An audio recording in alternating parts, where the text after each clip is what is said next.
জাকারিয়া আলাইহিস সালাতু ওয়াস সালাম এর দোয়া এই সম্পর্কে আলোচনা করব।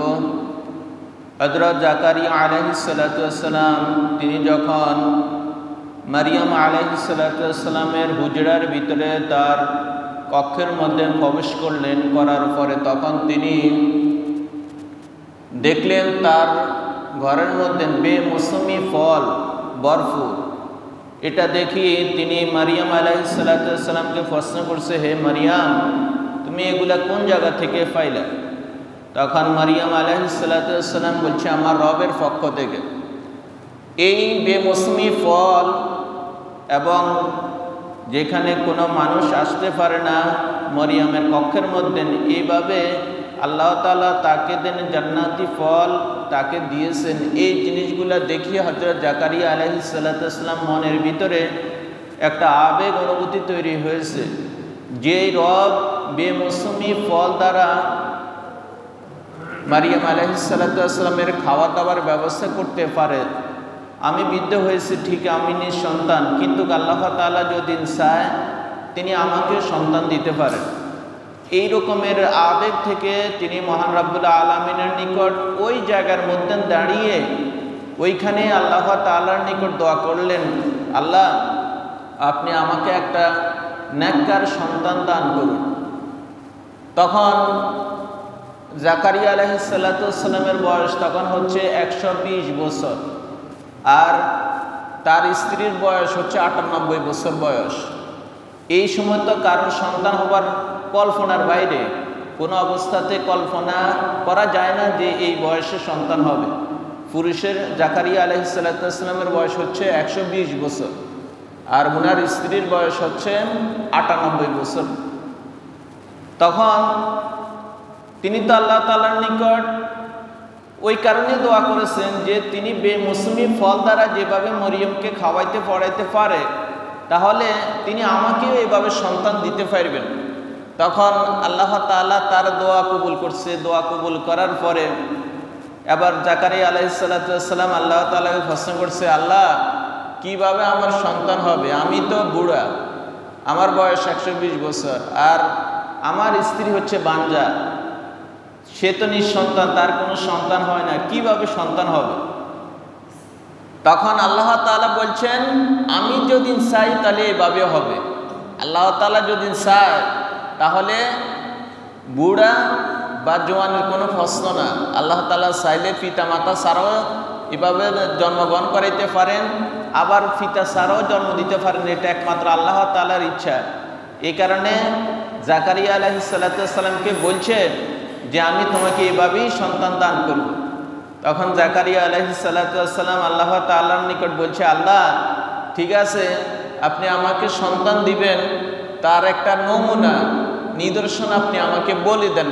আমি কি করলে পরে আমি যে সন্তান আমার ঘরে আসবে, কি করলে সে আমলটার কথা আপনি আমাকে বলে দেন। তখন আল্লাহ তাআলা জাকারিয়া আলাইহিস সালাতু ওয়াস সালামকে বলে দিয়েছে যে তুমি 3 দিন কারোর সাথে কথা বলবে না। 3 দিন কোনো ব্যক্তির সাথে কোনো ধরনের কথা লিপ্ত হইবে না, দুনিয়াবি কথা বলা যাবে না। অনেকে বলতেছে এই 3 দিন রোজা রাখার কথা বলা হয়েছে, কারণ ওই সময়ে যারা রোজা রাখতো এরা কোনো রকমের দুনিয়াবি কথাবার্তা লিপ্ত হইতো না। এই জন্য জাকারিয়া আলাইহিস সালাতু ওয়াস সালাম 3 দিন তিনি কারোর সাথে কথাবার্তা বলতেছে না, শুধু জিকির আজকার করবে। আর জিকির আজকার করার উদ্দেশ্য হচ্ছে এটাই, যাতে মানুষে এই কথা ধারণা করতে না পারে যে তার কাছে ওহী আসার কারণে সে বোবা হয়ে গেছে। এই কারণে শুধু কথাবার্তা ছাড়া কি করবে, শুধু জিকির করবে।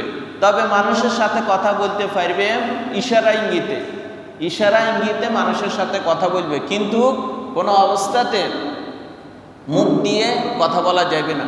আর জাকারিয়া আলাইহিস সালাতু ওয়াস সালাম তখন আল্লাহ তাআলার ধ্যানে মগ্ন হয়ে তিনি এভাবে জিকির আজকার করতেছেন।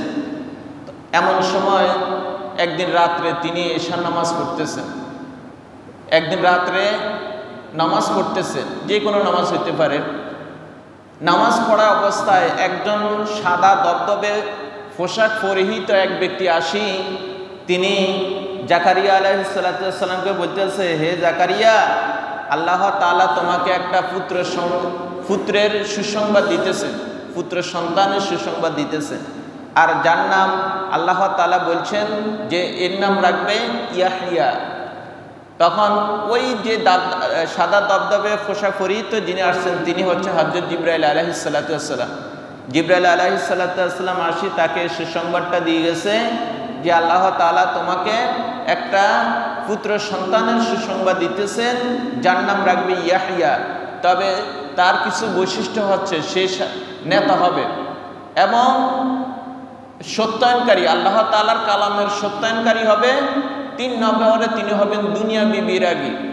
দুনিয়া বৈরাগী হবেন মানে দুনিয়ার সংযমী হবেন, দুনিয়াবী লোভ লালসা আশা আকাঙ্ক্ষা কামনা বাসনা কোনো কিছু তার ভিতরে থাকবে না, মানে শুধুমাত্র সে আল্লাহ তাআলার ইবাদতে মগ্ন থাকবে।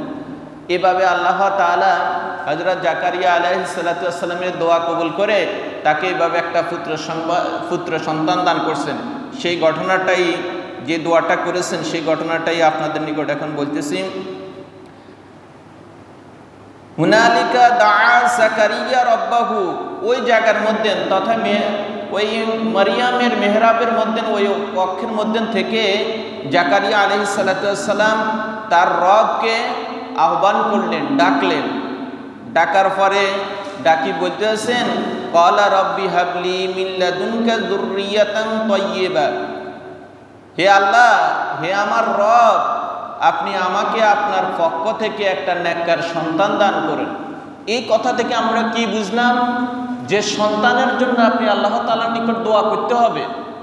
শুধু সন্তান হলে হইতে হবে না, আল্লাহ তাআলার নিকট আপনি এই দোয়া করবেন, আল্লাহ আপনি আমাকে একটা নেককার সন্তান দান করেন। এই কারণে বেশি বেশি দোয়াটা করবেন, রব্বি হাবলি মিনাস সালিহিন, হে আল্লাহ আপনি আমাকে একটা নেককার সন্তান দান করেন। এইভাবে আপনি আল্লাহ তাআলার নিকট কি করবেন?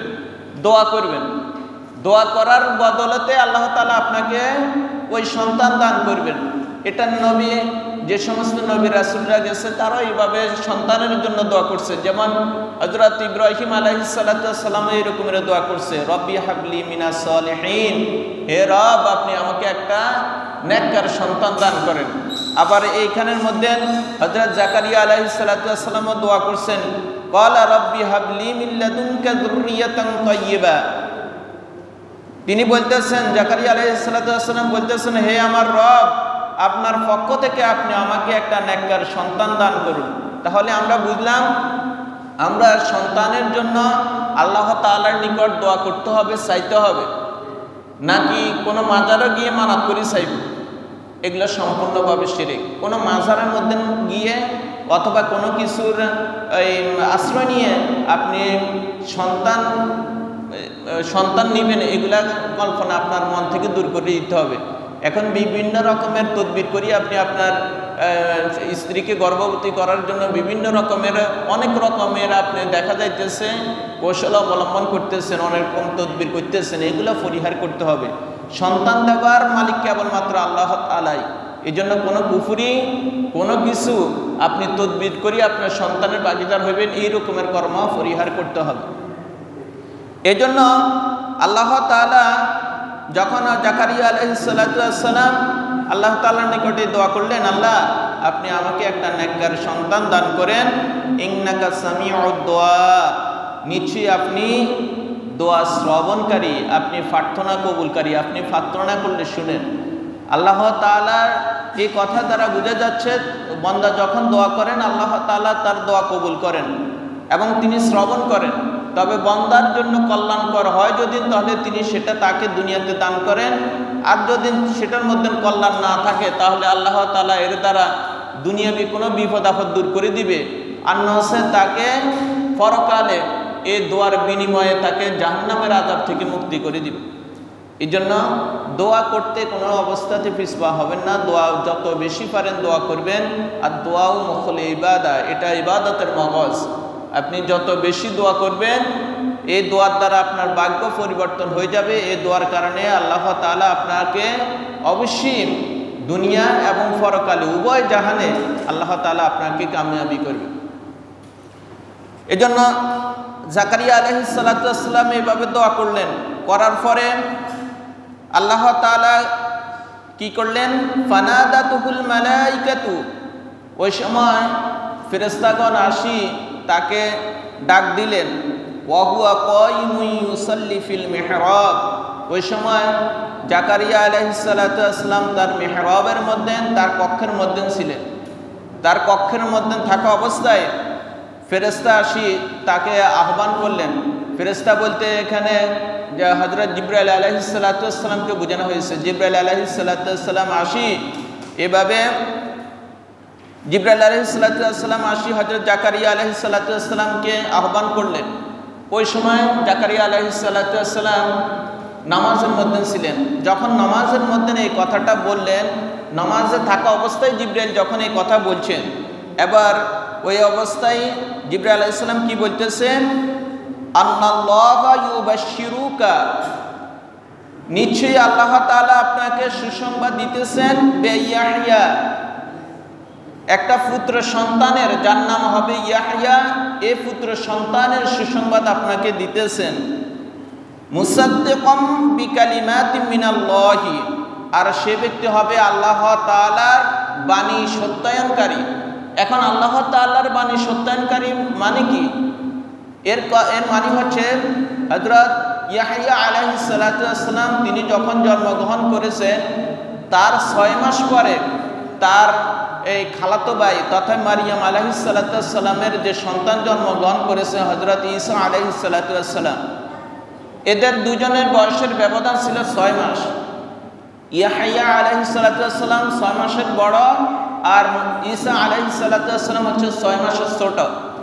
এখন ইয়াহইয়া আলাইহিস সালাতু ওয়াসসালামের এই উনার খালাতো ভাই ঈসা আলাইহিস সালাতু ওয়াসসালামের উপর যখন ওহী নাজিল হয়েছে, আল্লাহ তাআলার পক্ষ থেকে যখন ওহী নাজিল হয়েছে, তখন সাধারণ মানুষ তাকে নিয়ে বিভিন্ন রকমের কথাবার্তা বা কটূক্তি করা শুরু করে দিয়েছে। তখন ওই তার উপর যে তাওরাত নাজিল হয়েছে, ইনজিল নাজিল হয়েছে, ওই ইনজিলের সত্যায়নকারী ছিল হযরত ইয়াহইয়া আলাইহিস সালাতু ওয়াসসালাম, যে হ্যাঁ তিনি আল্লাহ তাআলার পক্ষ থেকে প্রেরিত রাসূল। তিনার উপর যে ইনজিল নাজিল হয়েছে, যে গ্রন্থ নাজিল হয়েছে, এটা সম্পূর্ণভাবে সত্য।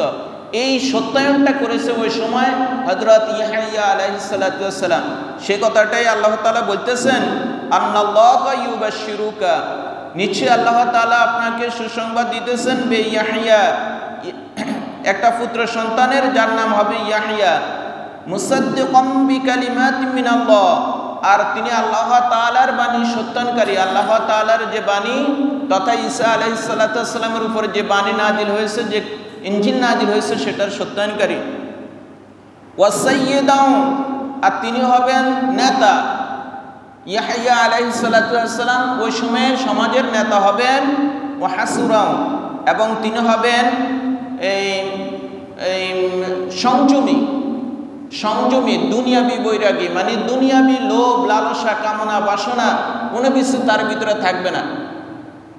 এই রকমের এক সন্তান আল্লাহ তাআলা হযরত জাকারিয়া আলাইহিস সালাতু ওয়াসসালামকে সুসংবাদ দিয়েছেন, যার নাম হচ্ছে ইয়াহইয়া। তিনি হবে সাইয়্যিদাও, তিনি হবেন এইভাবে নেতা। ওয়া হাসুরাও, এবং তিনি হবেন সংযমী। ওয়া নাবিয়্যাম মিনাস সালিহিন, এবং নেককার নবীদের মধ্য থেকে একজন হবেন তিনি হযরত ইয়াহইয়া আলাইহিস সালাতু ওয়াসসালাম। হযরত জাকারিয়া আলাইহিস সালাতু ওয়াসসালাম এর দর বদলতে আল্লাহ তাআলা উনাকে এই সুসংবাদটা দিয়ে দিয়েছেন। সুসংবাদ পাওয়ার পরে যখন এই সুসংবাদটা কে দিয়েছে? জিবরাইল আলাইহিস সালাতু ওয়াসসালামের মাধ্যমে। তিনি যখন জাকারিয়া আলাইহিস সালাতু ওয়াসসালামের নামাজের মধ্যে ছিল, তখন এই সুসংবাদটা দিয়েছে। দেওয়ার পরে নামাজে থাকা অবস্থায় জাকারিয়া আলাইহিস সালাতু ওয়াসসালাম বলতেছেন, ক্বালা রাব্বি, হে আমার রব, আন্না ইয়াকুনু লি গোলামুন, আমার কিভাবে সন্তান হবে, আমার কিভাবে সন্তান হবে। ওয়াকাদ বালাগানিয়াল কিবারু, আমি তো একবার বৃদ্ধ হয়ে গেছি, আমি তো একবার পুরা বৃদ্ধ, আমার সন্তান হবে কিভাবে। ওই সময় জাকারিয়া আলাইহিস সালাতু ওয়াসসালামের বয়স ছিল 120 বছর। এই 120 বছর বয়সে থাকা অবস্থায়, আর উনার স্ত্রীর বয়স ছিল 98 বছর বয়স। এই অবস্থায় জাকারিয়া আলাইহিস সালাতু ওয়াসসালাম বলতেছেন, যখন জিবরাইল আলাইহিস সালাতু ওয়াসসালাম তাকে সুসংবাদটা দিয়েছে, তখন এই জাকারিয়া আলাইহিস সালাতু ওয়াসসালাম বলতেছেন, ক্বালা রাব্বি, হে আমার রব, আন্না ইয়াকুনু লি গোলামুন, আমার কিভাবে সন্তান হবে, ওয়াকাদ বালাগানিয়াল কিবার, আমি তো বৃদ্ধ হয়ে গেছি, আমি তো বার্ধক্যে উপনীত হয়েছে। ওয়ামরাতি আকের, আর আমার স্ত্রী তো বাঞ্জা, সে তো নিঃসন্তান, তার তো কোনো সন্তান হয় না, কিভাবে আমার সন্তান হবে, কিভাবে আমার দুনিয়ার মধ্যে সন্তান আসবে। তার এই কথার পরিপ্রেক্ষিতে আল্লাহ তাআলা তাকে বলতেছেন ক্বালা কাযালিকাল্লাহু ইয়াফআলু মা ইয়াশা।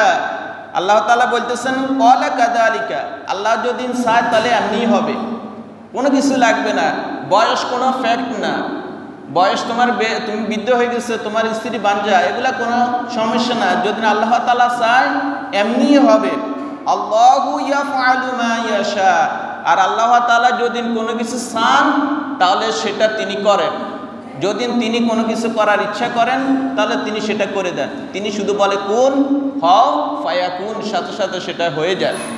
এই কারণে আল্লাহ তাআলা জাকারিয়া আলাইহিস সালাতু ওয়াস সালামকে এই কথা বলছেন, বলার পরে এবার জাকারিয়া আলাইহিস সালাতু ওয়াস সালাম বলতেছেন ক্বালা রাব্বি জাআললি আয়াতান, হে আমার রব, আপনি আমাকে ঠিক আছে কিছু একটা নিদর্শন বলে দেন, যে আমার সন্তান আসবে দেন, এর একটা কিছু নিদর্শন আপনি আমাকে বলে দেন।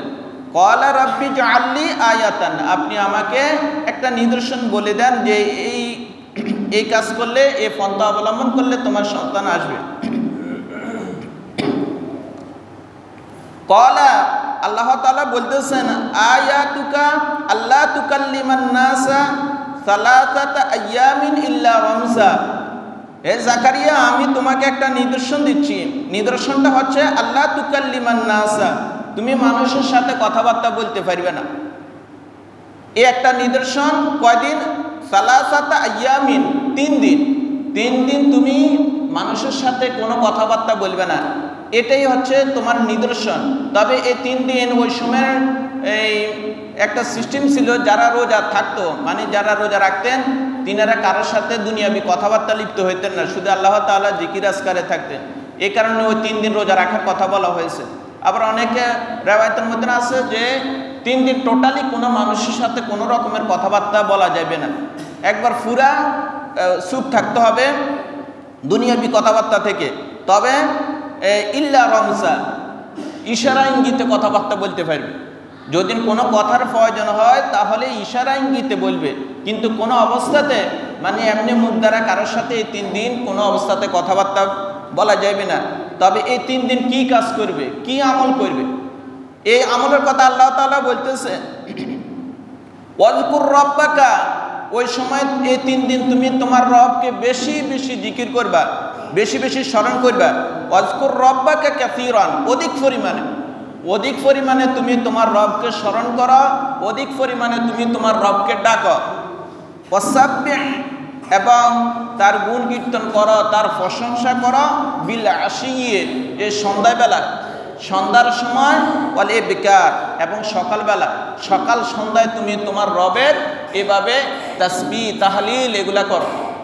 তাহলে হযরত জাকারিয়া আলাইহিস সালাতু ওয়াস সালাম এভাবে আল্লাহ তাআলার নিকট দোয়া করে তিনি আল্লাহ তাআলার নিকট যে সন্তানের জন্য দোয়া করছেন, সেই সন্তান আল্লাহ তাআলা তাকে দিয়েছেন, এবং সেই সুসংবাদের ব্যাপারে আল্লাহ তাআলা এই আয়াতের মাধ্যমে বলে দিয়েছেন। আজকের আলোচনা থেকে তাহলে আমরা কি শিখলাম? আমরা যে গুরুত্বপূর্ণ একটা কথা শিখলাম সেটা হচ্ছে সন্তানের জন্য আল্লাহ তাআলার নিকট দোয়া করতে হবে, সন্তান পাওয়ার জন্য এইভাবে আল্লাহ তাআলার নিকট দোয়া করতে হবে। এবং কি সন্তান, সেটা যেমন আমাদের জাতির পিতা হযরত ইব্রাহিম আলাইহিস সালাতু ওয়াস সালাম এইভাবে দোয়া করছে, রব্বি হাবলি মিনাস সলিহিন, হে আমার রব, আপনি আমাকে একটা নেককার সন্তান দান করুন। ওই পরিপ্রেক্ষিতে আল্লাহ তাআলা উনাকে একটা সহনশীল হযরত ইসমাঈল আলাইহিস সালাতু ওয়াস সালাম একটা সন্তান দান করলেন। এভাবে জাকারিয়া আলাইহিস সালাতু ওয়াস সালামে বলছে রব্বি হাবলি মিন লাদুনকা যুররিয়াতান তাইয়্যিবা, হে আমার রব, আপনার পক্ষ থেকে আপনি আমাকে একটা নেককার সন্তান দান করুন। তখন আল্লাহ তাআলা তিনাকে আন্নাল্লাহু ইউবাশশিরুকা বিয়াহইয়া, ইয়াহইয়া আলাইহিস সালাতু ওয়াস সালামের সুসংবাদ দিলেন।